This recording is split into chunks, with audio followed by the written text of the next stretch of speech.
Good morning, everyone. I would like to kindly welcome all of you at the joint event of Political Capital Institute, Friedrich-Ebert-Stiftung, and Jelen Weekly. My name is Peter Krakow. I'm the director of Political Capital Institute. I will say a few welcoming words and then pass over the floor to my colleagues. I would like to give a special thanks to our guest today, Paul Fox, Her Majesty's Ambassador to Hungary, and Gábor Zubko, European Commission representation, the head of the European Commission's representation in Hungary. Their discussion will be in the forefront of our event today. And they will be joined by Susie Dennison, the European Council of Foreign Affairs. She works there and the director of the European Power Program, and their discussion will be moderated to our friend Máté from Jelen, Máté Kaló from Jelen Weekly. So just a few words at the beginning. The topic of today is going to be on the future of the EU and the United Kingdom after Brexit, and we raised the question in the title of the event that are these entities on diverging paths, but we do hope that they are on converging paths in many ways.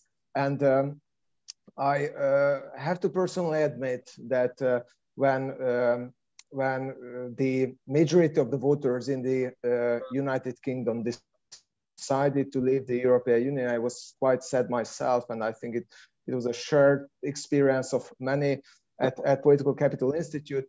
At the same time, we are very hopeful that the cooperation between the European Union and the United Kingdom will remain important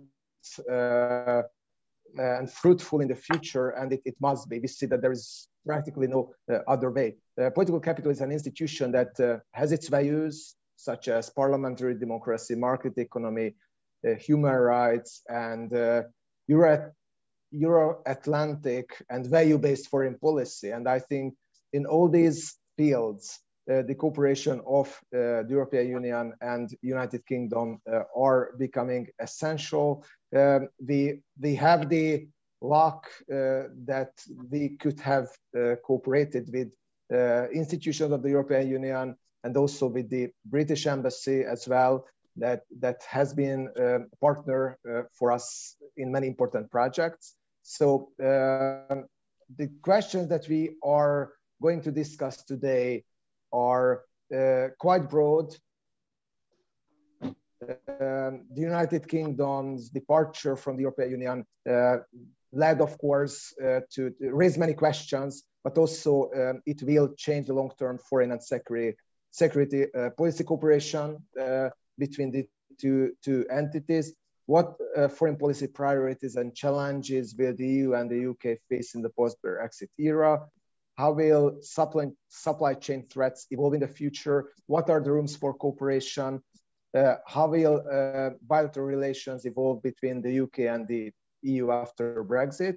And where can we expect cooperation, and where will we see conflicting interests? So these will be the questions that the panel that I have introduced and that Máté will moderate will discuss. But before that, let me give the floor to my colleague Zsófia Wolford, who will briefly introduce a few preliminary thoughts before the discussion and highlight a few statements and probably important points that might be discussed in the panel as well. So thank you again for joining us, and Zsófi, the floor is yours. Good morning, everyone, and a warm welcome to our speakers and to our guests. I will start today's event by sharing my slides and also presenting our new study at Political Capital. This study assesses the relationship between the United Kingdom and the European Union after Brexit, and it aims to explore the areas where we can expect close cooperation between the UK and the European Union after Brexit, and it will also introduce some areas where it seems unlikely that there will be a stronger cooperation. Can you just confirm that you can see my slides? Yes. Okay, perfect. So first, I will look at how EU-UK relations evolved during the pandemic and also in recent months since the UK has left the European Union, with a special focus on trade and economic recovery measures. Second, I will briefly talk about how Brexit affected the political dynamics within the European Union and what it means for future European integration. Finally, I will elaborate on... Sorry, Zsófia, we Yes? cannot see your presentation, so please restart the screen sharing. Okay, so it disappeared. Maybe now?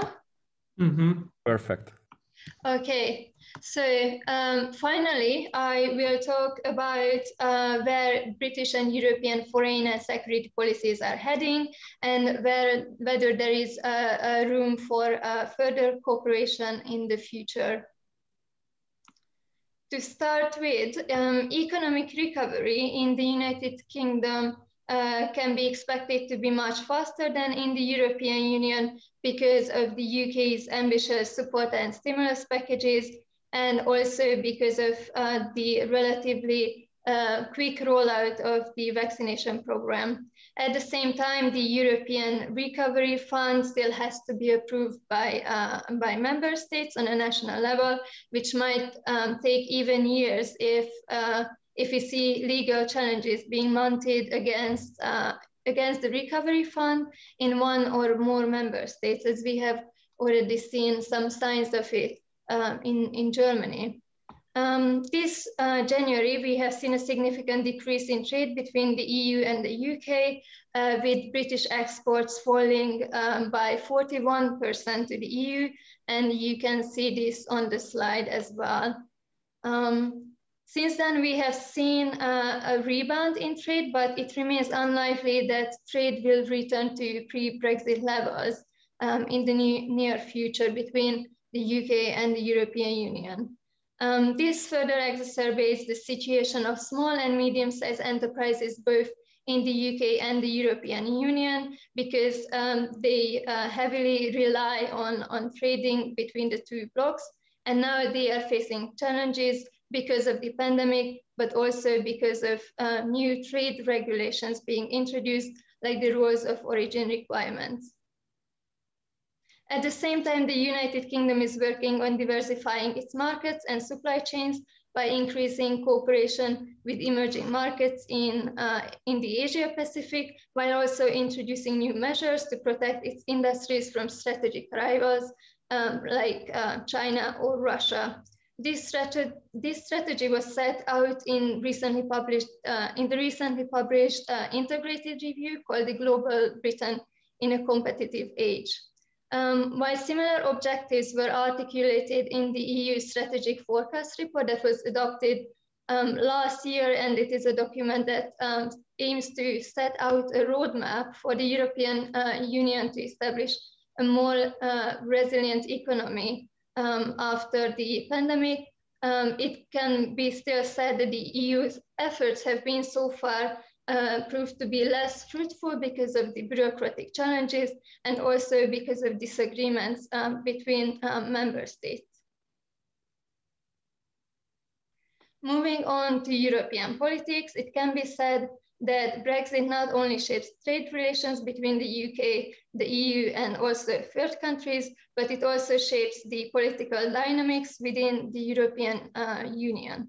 Without the United Kingdom, the political influence of France and Germany in the EU decision-making processes will likely increase, but this obviously depends on the outcome of the elections in Germany and in France this year and next year as well. Besides, the redistribution of seats in the European Parliament has also changed the balance of power, and slightly increase the influence of conservative and right-wing political groups, including the European People's Party and the Eurosceptic Identity and Democracy. Overall, the post-pandemic EU will likely move towards a greater integration in areas including the security cooperation, economic policy, digital markets, or even green economy. Nevertheless, after a gradual economic recovery from the pandemic, tensions between fiscally more conservative frugal states and pro-integration member states might re-emerge in a couple of years.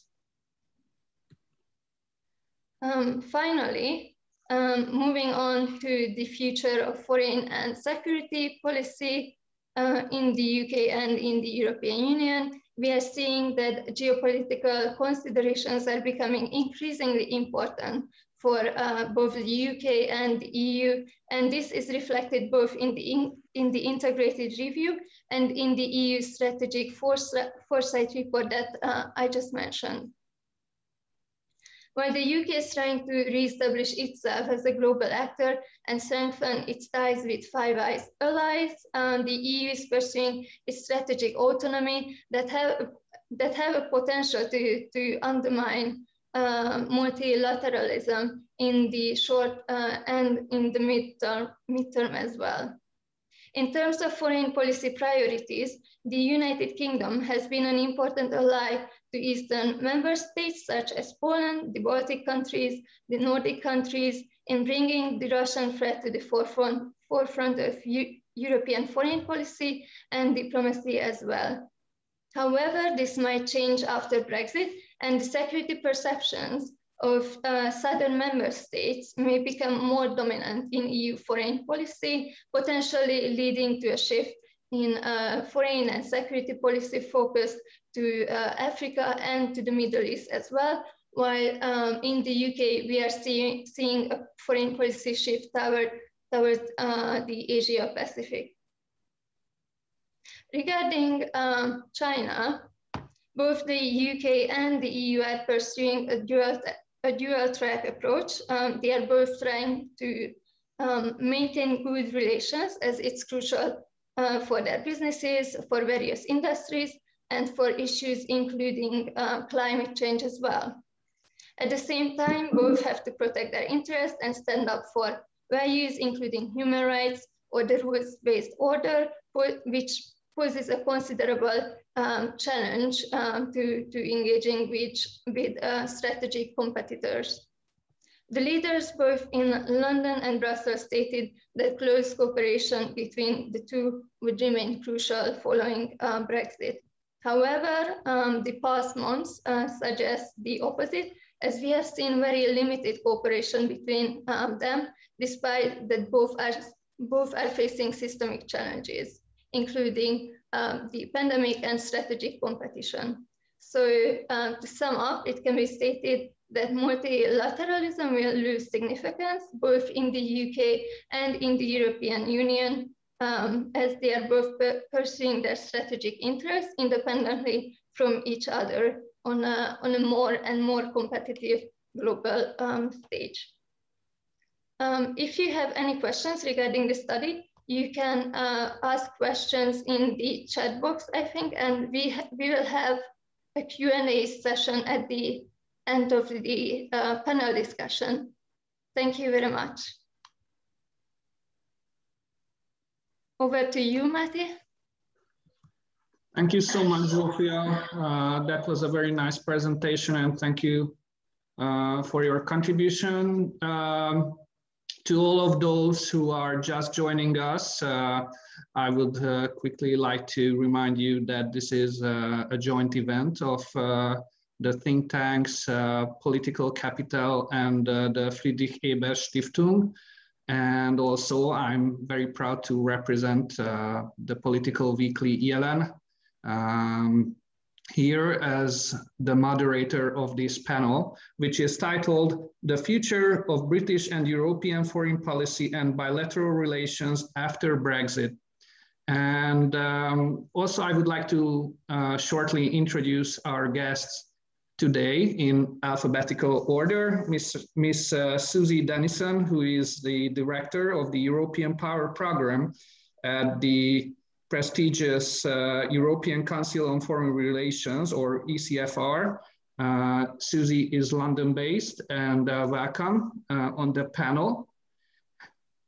And also His Excellency, Her Majesty's Ambassador to Hungary, Mr. Paul Fox, who is joining us. Welcome to the panel. Hi. And Mr. Gábor Zubko, who is head of the European Commission representation to Hungary. Thank you so much for being with us today. And of course, it's a really turbulent era we live in. And also after Brexit, we are in a, we can call it a post-Brexit era, but also we are in a post-COVID era soon. So these will be really interesting and difficult times for the UK and continental Europe as well. So these mixing challenges are those which we are going to try to slice up a little bit and try to give outlook on the prospects in the near and longer term future.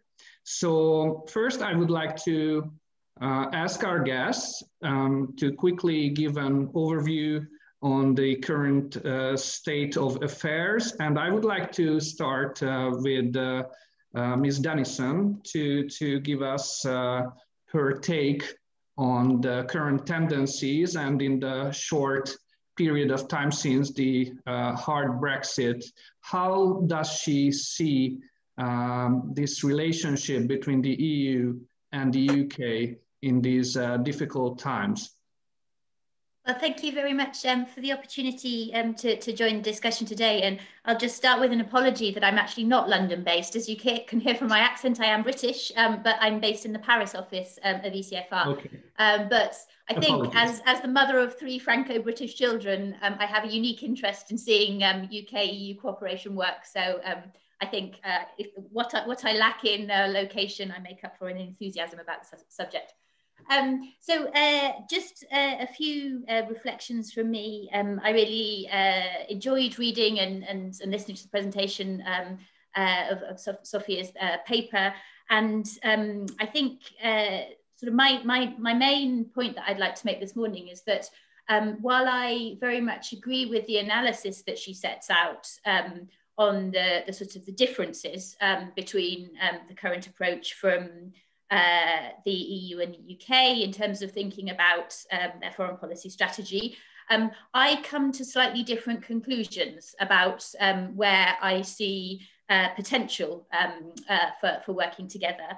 And but also I think sort of 2 other sub-points I'd like to make is firstly that I think we need to think about this relationship differently in the short term than the long term. And thirdly, I think it's very important to understand on both sides the sort of the political dynamics that are driving the positions that the governments are taking. I'll try and run through those 3 points very quickly. Maybe to start with the short-term, long-term point, because I think this is quite central. I do feel that the current moment that we're in is a very particular one. And in some ways, this is one of the biggest challenges for EU-UK cooperation at this point, that both sides are going through something of a transition, and both sides have something to prove in terms of setting themselves up as global actors. I think on the UK side, that's perhaps slightly more self-evident. We've just taken a very big step as a country in moving outside the EU, and it was a high stakes decision. And there is a lot riding on the success of global Britain. So it is clear that the UK's strategy at this point needs to be quite sort of interest focused, but also that it needs to be successful in terms of building up that the UK as an independent, a totally independent global actor, because of course it always was as part of the EU, but I think on the EU side, it's slightly less evident that what we're going through is a transition period. But I think it's important to be aware that while there has been a sort of growing consensus within the EU over the last 5 to 10 years of the need for strategic sovereignty, of the importance of being able to act cohesively on the global stage in an increasingly competitive environment, I think that the sort of the reputational damage at EU level of the handling of the COVID crisis has hit it quite hard. And I know we always talk about sort of the existential crises at an EU level. We had the financial crisis, the migration crisis. But I think that what we're seeing now in, and this was alluded to in Sophia's paper, in terms of the ability of the EU to be able to act on the issues which EU citizens are concerned about, is quite serious. And I think that this is particularly true in the larger member states, that there is a questioning about whether indeed the logic that we were better off negotiating for vaccines together, rolling out the supply together, it is right, or whether I think for some of the larger states that the sense is that they could have protected the immediate health interest of their citizens better off alone, I think is quite strong in the political debate at the moment. And this brings me on to my second point, which is that I think there is a fundamental tension in at this kind of highly politicized moment in the EU between national governments' need to demonstrate their leadership on the crisis that we're going through, both on the economic recovery and the health recovery, but also to give, and then on the other hand, the need to give credit to a European level. And as I say, this is quite fundamental for the EU at the moment, given the sort of reputational hit that it's taken. What and maybe a kind of an illustration of this is the sort of allusion in the paper to the fact that British stimulus package came online much more quickly than the European Rescue and Recovery Fund. I think in a lot of member states, actually, the recovery funds, that the financial support that are getting attention are those which are coming through at a national level. So, for example, I live in France, and the national support for furloughs, for the unemployed and so on, did in fact come online quite quickly and at quite a high level. But I think that the chances of when European support comes through, that being kind of packaged as such, are pretty low. And so I think this all sort of adds to the kind of the reputational challenge. And maybe to kind of build out of this, the question that I raised about the sort of the political expectations on the EU and at the UK level, I think these two seem to be quite different.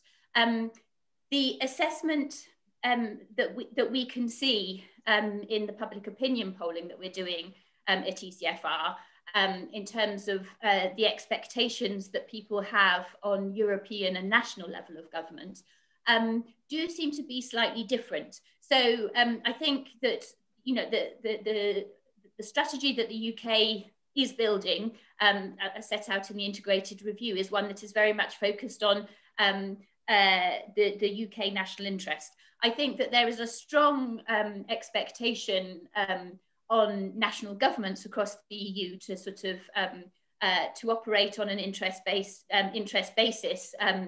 by its citizens.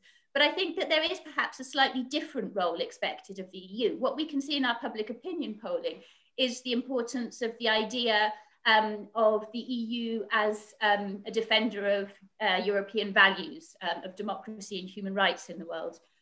We can see the importance of being, when we asked how Europe should change after the COVID crisis, the biggest answer is around the ability to cooperate on global threats and challenges like climate and so on.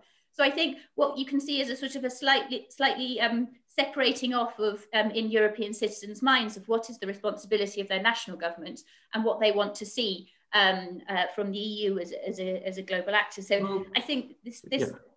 Sorry, okay. I'll finish on this point. Okay. I think that this means that the ambition of at EU level of becoming a geopolitical actor is actually much harder to achieve. But I did say I would kind of finish on the slightly different conclusions that I draw. Where I do see a strong common interest for the EU and the UK is in shaping the international order that comes after the COVID experience.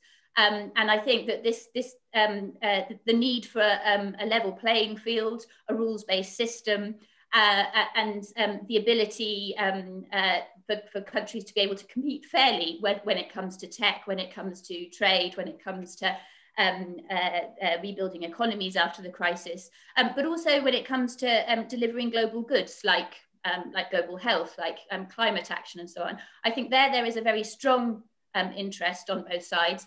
And there is significant expertise on both the EU and the UK side. So that, I would argue, is one area where I can see us kind of pulling through the tensions of the immediate period and having a longer term shared goal.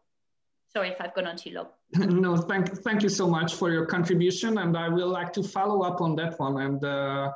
And before I start, first of all, I would like to express our best wishes on the 95th birthday of Her Majesty Queen Elizabeth from all of us. And to follow up, I would like to ask Mr. Fox, so Your Excellency, right now we can see there's two different approaches.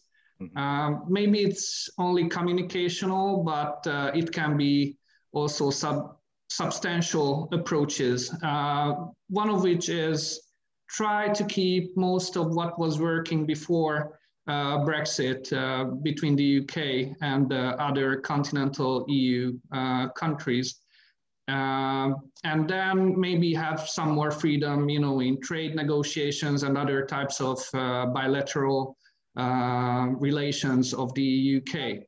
But on the other hand, we can also see that it's not only the UK that has tendencies toward more independent approaches within the EU. So as Sophie pointed out in her presentation, there are going to be elections soon in Germany and in France. And especially in France, there's a chance there's no President Macron from next year on, and there's a realistic chance of Marine Le Pen presidency. So what happens also when the EU steps on a different path from today's? And also we can see a little bit of disruption within the UK, namely in Northern Ireland nowadays, with the problems of the EU-UK border in there. And, you know, do you think there's any threat or questions of the integrity of the UK? Do you think the UK has been a winner on Brexit in this past 1 year? How do you view that? Well, good morning, and I just want to check that you can see and hear me.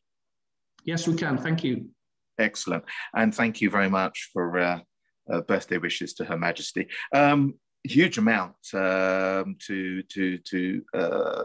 touch on there. I just wanted to say thank you for setting this up today, and thank you for bringing together such an interesting panel.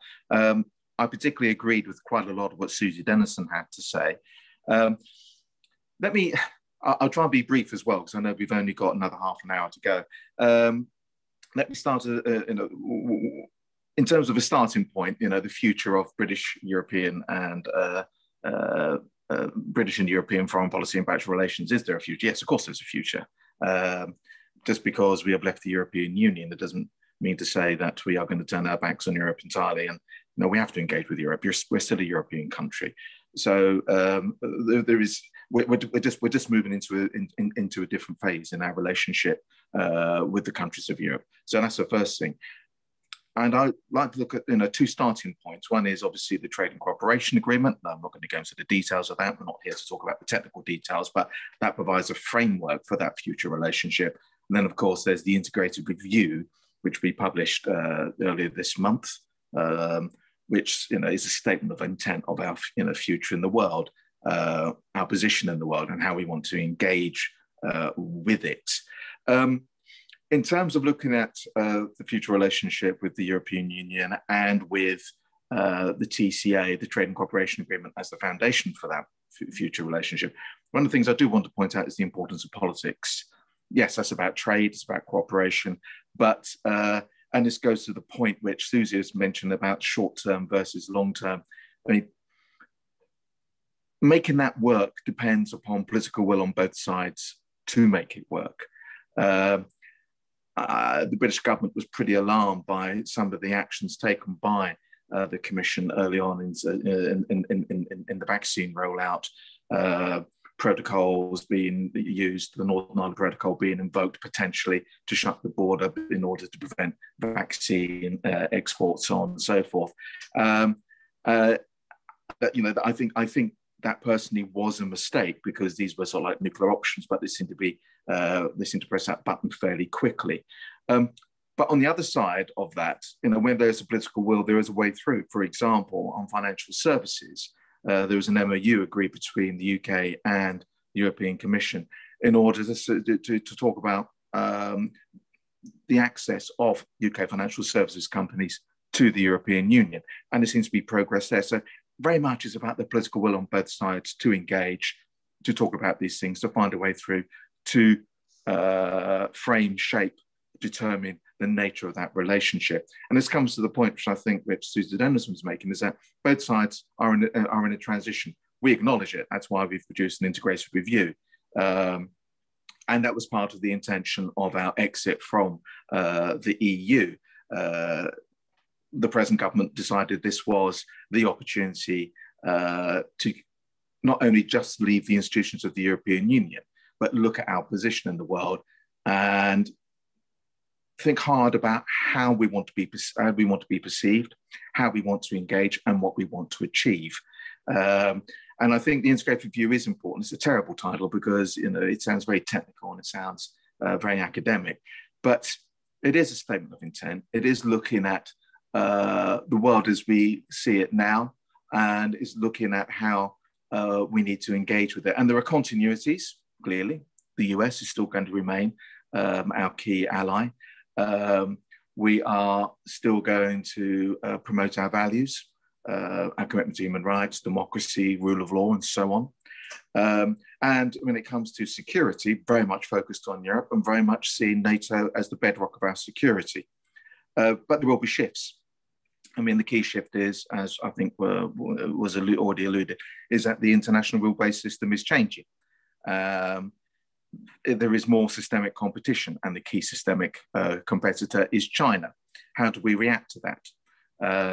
I don't think the approach we adopted to the Soviet Union after the Second World War applies. Containment won't work, but it's talking about means of cooperation, competing, and constraining and counteracting where necessary, and that means a more nuanced approach.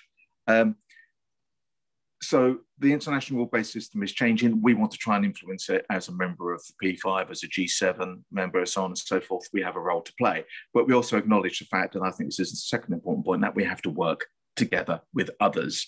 And I think that also includes the European Union.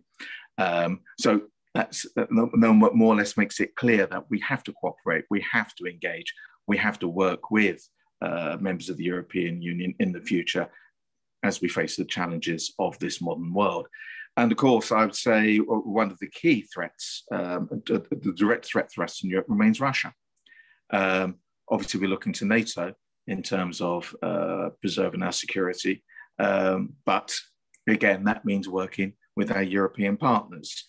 So, excuse me, can I follow up on that point just a little bit? Because there is an interesting question I was thinking of. So there is, of course, overlapping in the membership of the EU and the NATO. What's the UK approach to a proposed tighter coordination in defenses, in a united European defense, what would the UK government's approach be as one of the biggest military power in Europe? What would be the approach to one such proposal? It depends on what the proposals are. I mean, I think our position would be outside of the European Union, very much what it was inside the European Union. We weren't very keen on parallel structures. We didn't want structures which could be seen as a competitor to and a drain on NATO resources. For us, what underpins European security is NATO. But of course, we'd be open and willing to work with the European Union where they have initiatives which complement that, which reinforce that, rather than try and compete or undermine that. I remember, gosh, 20 years ago, this was when I was a press officer for one of the foreign secretaries. There's all this talk about a European army, and we weren't very keen on that. But it doesn't preclude joint European action, say like in the Balkans, which we saw, and in other parts of the world since. So it very much depends on the proposals. But the point I want to emphasize is we see very much NATO as the organization which ensures our security in Europe. Okay, thank you so much, Mr. Ambassador. And I would turn to Mr. Zubko now. And we heard a lot of points we can reflect to, from the point of vaccination to trade and economic cooperation between the EU and the UK, and also foreign challenges such as Russia, China, and for example, migration. So how would you look at this past 1 year and the future prospects? Do you see the EU and the UK now as soft foes or cooperating entities at the moment? So is there bad blood or good blood between the two entities at this moment? How do you see this? Good morning. First of all, thank you very much for the invitation to this event, and thanks for the organizer to bring together this panel. Greetings to other members of the panel, and I think it's an exciting discussion. And let me first concentrate on the future than on the past year, because future, if one is an optimist, is always bright. And I'm a type of person who always see a half full glass. And probably here it's more than half full, this glass.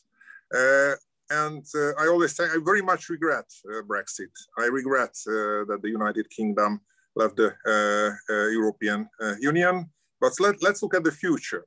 For 1 minute, let's forget that with what process we arrived at this situation. Let's look at EU and UK at the present situation, and let's forget what was the procedure of the past year we get here.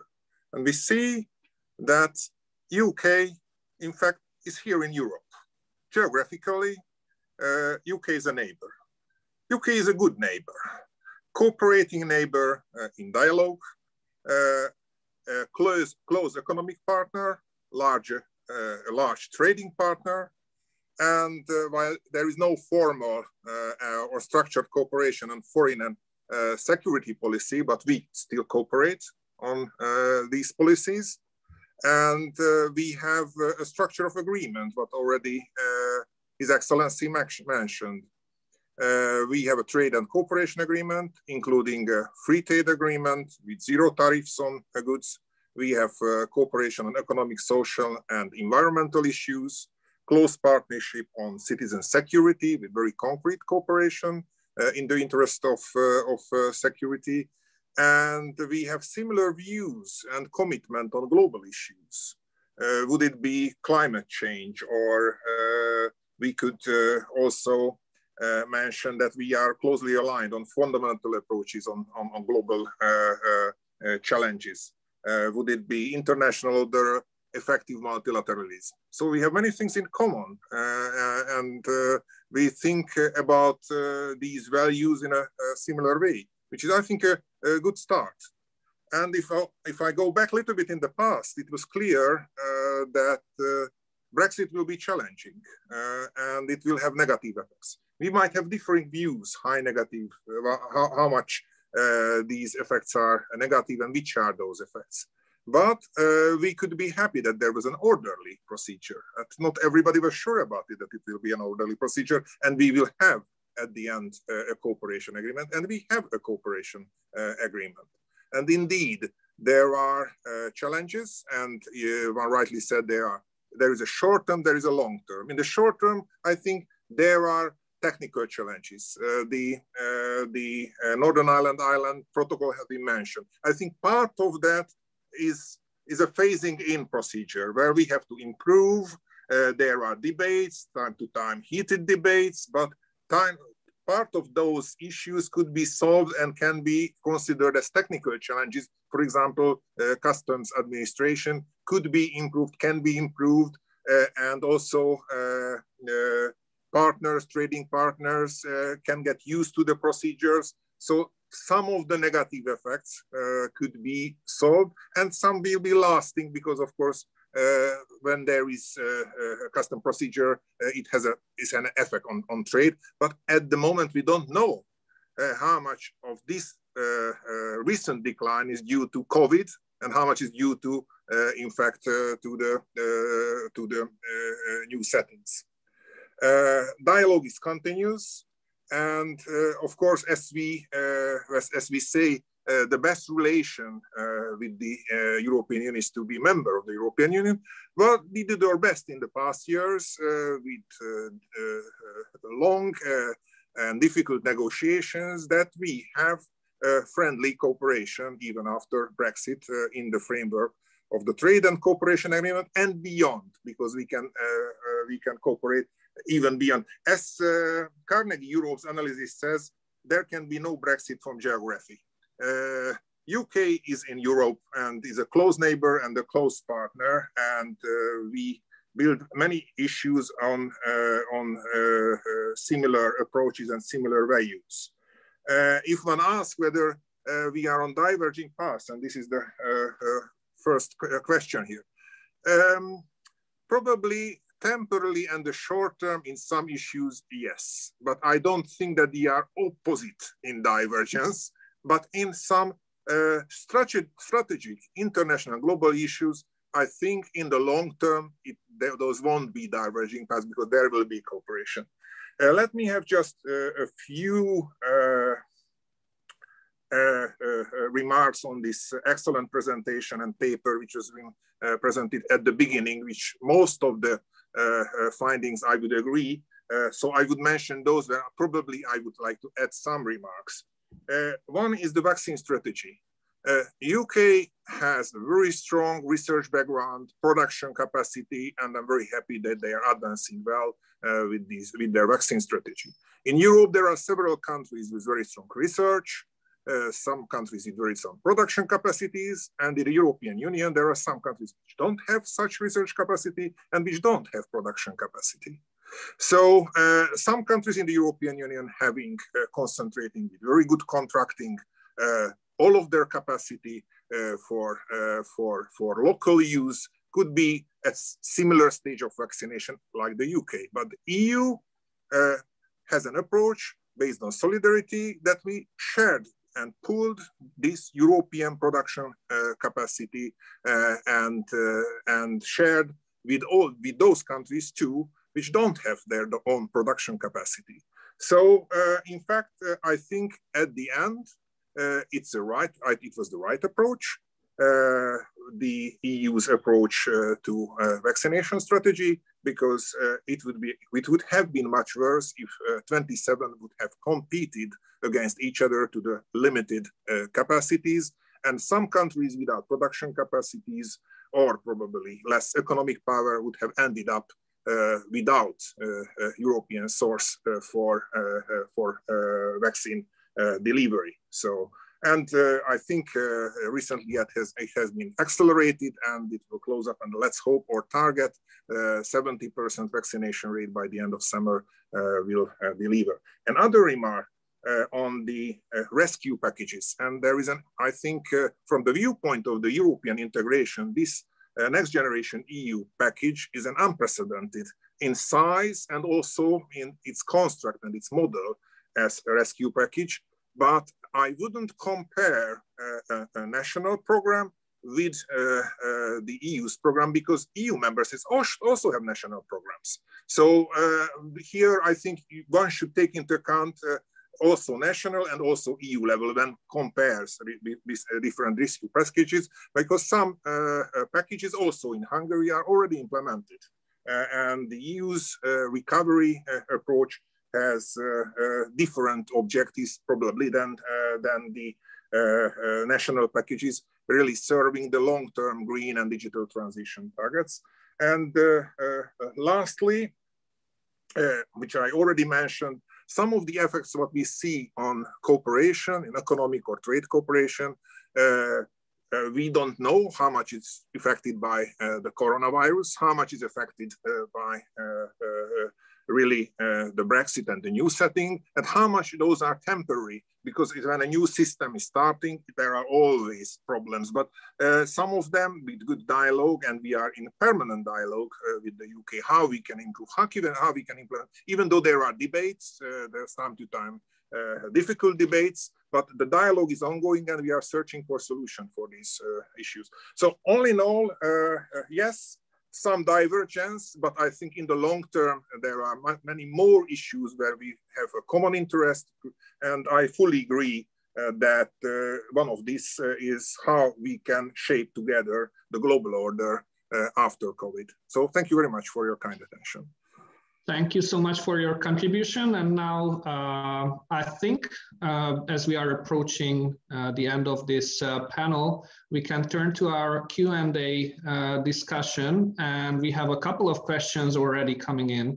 And I think one of the first of them, which came from Nicholas Taylor, is quite a good one. Namely, how are European-British relations like to be affected by the relationship of both to the new Biden administration in the US? Might a US-UK-EU form of cooperation come out of this? So in the last couple of years, especially, of course, during the years of the Trump administration, we could I would say experience a little bit of strained relationships between the US and the EU, which are of course still close allies to each other, but you know, related or compared to what we would expect, it was more strained, and a post-Brexit UK kind of found itself in the middle of this. And how would you think a new approach from the Biden administration, a more cooperative approach,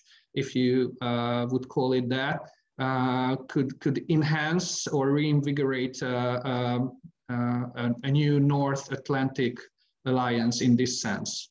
And I would turn to Susie first, and then the gentleman afterwards. So please react to this in a couple of sentences, if that's possible. Sure. I'm interested in the others' responses as well. I mean, on the US-EU-UK cooperation, I don't see any scope in the near future for anything very formalized in terms of trilateral cooperation. But I nevertheless think that the reality will indeed be a lot of cooperation within this triangle around the different issues. You know, one of the big areas I can imagine, I think it's World Earth Day today, and President Biden's organising a climate summit. We're all very focused on the run up to the COP26 meeting at the end of the year. This is a big priority for the climate challenge for all three entities at a diplomatic level. So, you know, on areas like this, we've all talked about the rebuilding of the multilateral system, how to reinforce global health architecture and so on. On all of these areas, I see significant room for cooperation, but I don't anticipate any kind of particular agreements around that taking place. Thank you so much. Your Excellency, your microphone, please turn on your microphone. Thank you. You think I'd get used to that after a year, wouldn't you?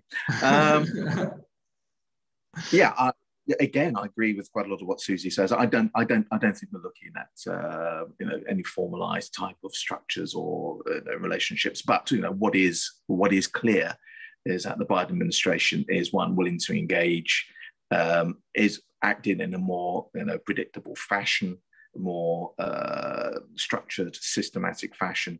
And clearly the watchword is cooperation, as we've seen in terms of, say, climate work when they've come back into the Paris Agreement and are hosting the summit this week. But at the same time, we've always got to remember, I think this is where they will have similarities with the Trump administration, is that any US administration is going to be focused on US interests. So, we're not talking about mother and apple pie here. What we're talking about is a more predictable US administration who we can talk to in a sensible fashion, but they will still be very much focused on promoting and protecting and projecting US values and interests. Thank you so much, Mr. Ambassador. Mr. Zubko?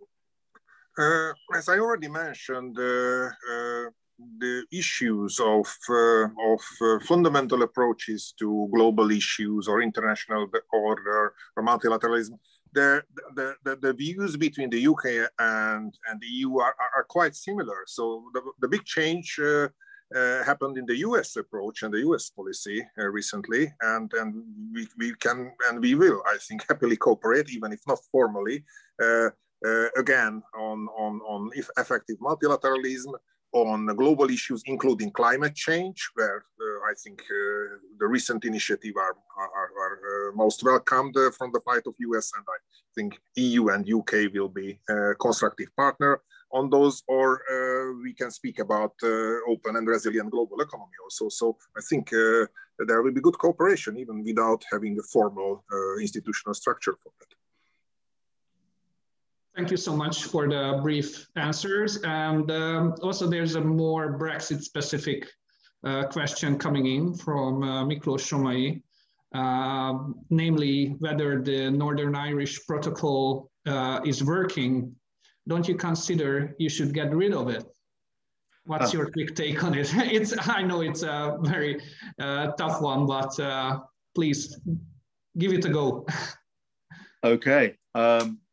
Northern Ireland Protocol, I mean, it was essential, it was necessary, and it's needed because of the position of Northern Ireland, where it has a land border with the Republic of Ireland.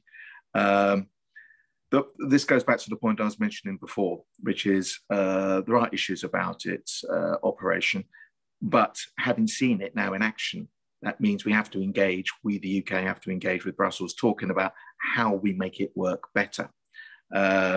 So do we get rid of it? No, because we've got to have something in order to manage the key issues which the position of Northern Ireland throws up. Is what we've got imperfect? Yes, it is.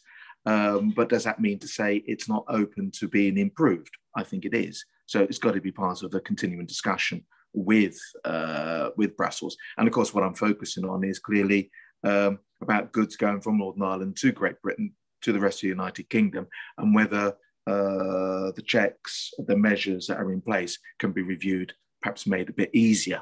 But again, a subject to negotiation, and we are talking to Brussels about it, which is the key thing.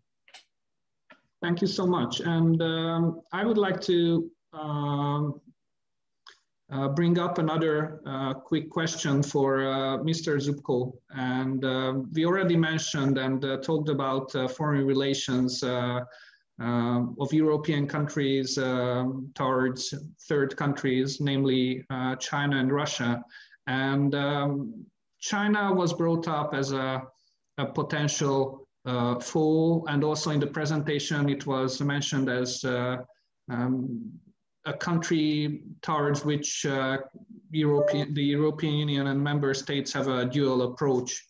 Especially viewed from Hungary, it's really dual. So I wouldn't call it as a foe from the Hungarian government's point of view. So how do you think, does the European Union have strong enough common values and directives towards third country partners? So is there a chance for a stronger common foreign policy in the near future?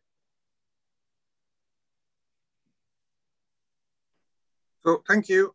You all remember this debate on the future of Europe, and I think at any point of time there is an ongoing debate on the future of Europe. And one of the key questions last time in the last mandate, you remember, how can we build a more efficient and effective common foreign policy for the EU? And even without big institutional changes, the first question was, can we at least introduce, without big reform of the treaties, a majority voting in the foreign policy? And it doesn't seem to be yet.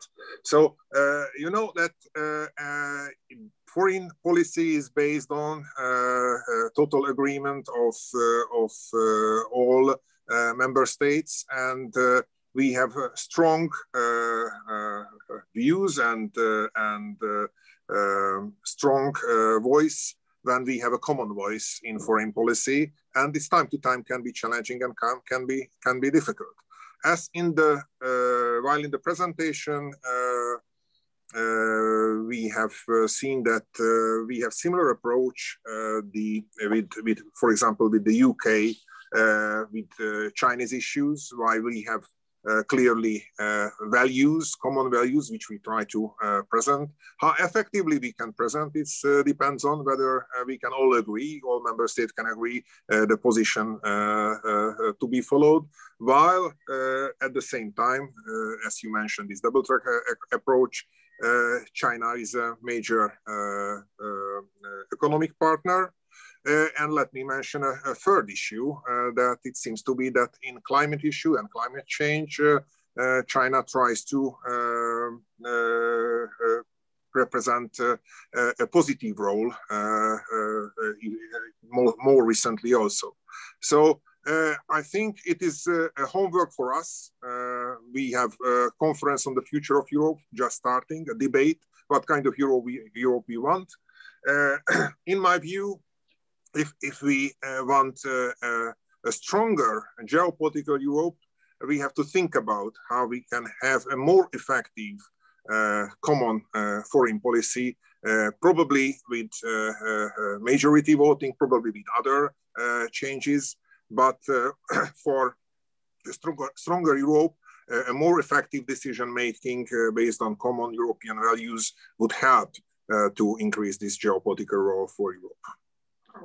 Okay, thank you so much for your reflection. And if any of you would like to give any closing remarks, I think now is the time. We are open to that. And afterwards, I will thank you for the participation. And is there anyone who would like to give closing remarks? Mr. Ambassador or Ms. Yeah, Denison? sure. Okay. Let me 30 seconds really. I mean, I think what comes out of this discussion, I think first of all is that the UK and the EU are going to have a strong relationship. Fortress Britain is not going to emerge. We're not going to exist in splendid isolation. We are clear that we've got to work with others in order to, confront common challenges we face, whether it be from, the climate crisis, or whether it be from directive systemic competitors, or whether it be from those who pose a direct threat. So we're going to have to work together. But I'm very taken by this notion of both sides being in transition. We're very much in transition. We're aware of it. We're going into it. But I think the EU has got some key issues which it's got to confront.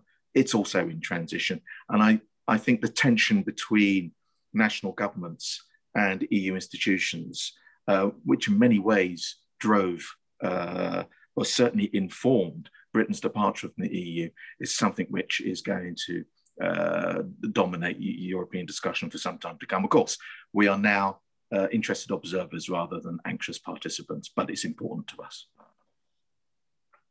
Thank you so much, Your Excellency. Ms. Denison? No, only to say thank you very much for the opportunity to participate. It's been a really interesting discussion and definitely going to be a very live subject over the coming months and years.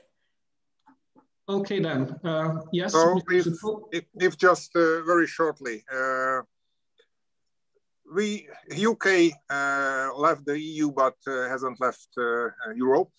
UK is a neighbor. We have everyday human, cultural, economic, trading contacts. We have common values and common interests. And the question was on diverging paths or not. Yes, what I said, in some issues and for some questions, yes, there will be some divergence. But as we have similar values and in many issues similar interests, I think in the long term, there will be strong cooperation, not in an institutional structure, but based on these common interests. So I see in many issues convergence and good neighborly cooperation between the EU and the UK. Okay, thank you very much. This sums it all up, and thank you again for your participation in this panel. I think it was very enlightening, and I hope also that our guests enjoyed this conversation. That's all the time we had for now, and until next time, thank you so much. Thank you very much indeed. Bye. Goodbye.